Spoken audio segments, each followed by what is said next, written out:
Welcome to Lutterworth, the workplace of Dzon Viklif and the place where he did his most significant work. Dzon Viklif has often been referred to as the morning star of the Reformation. The morning star is a term coined to describe either a planet or a star that appears shining brightly in the sky just before sunrise. Dzon Viklif lived around 150 years before Martin Luther, John Calvin, Zwingli, and the later English reformers, but the work that he did was key in paving the way for them. He was a reformer before the term became popular, standing alone as a voice of change in his generation and in calling people back to the Bible.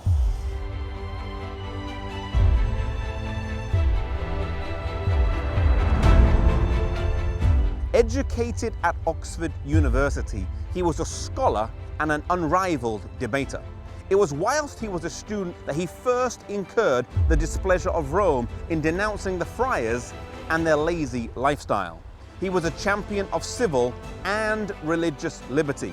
And Dzon Viklif was the first in his era who coined the term Antichrist in reference to Rome. The Archbishop of Canterbury received from Rome a papal bull to investigate the writings of Dzon Viklif.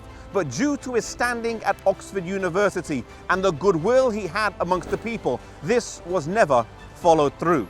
Perhaps a key event that helped Dzon Viklif was the papal schism of 1378, where there were two popes that each claimed to be the right pope.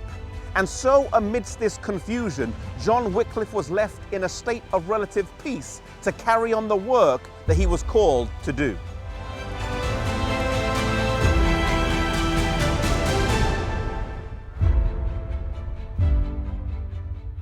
Dzon Viklif was a great believer in the ministry of preaching. He trained men who were known as the Lollards and sent them out all over the country preaching the gospel. But his greatest achievement was the translation of the Bible.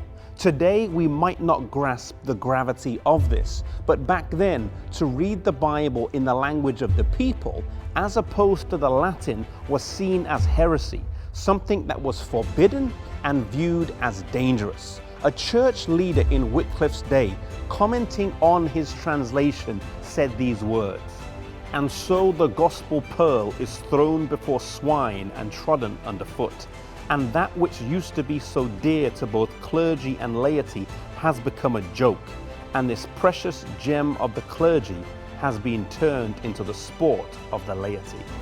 Viklif, though, declared plainly, Christ and his apostles taught the people in the language best known to them. It is certain that the truth of the Christian faith becomes more evident the more the faith is known.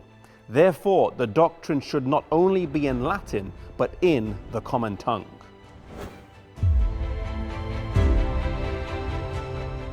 Dzon Viklif completed the first translation of the Bible into the English language from the Latin Vulgate. It was not a translation that was without fault, but this Bible shed light where previously there had been only darkness.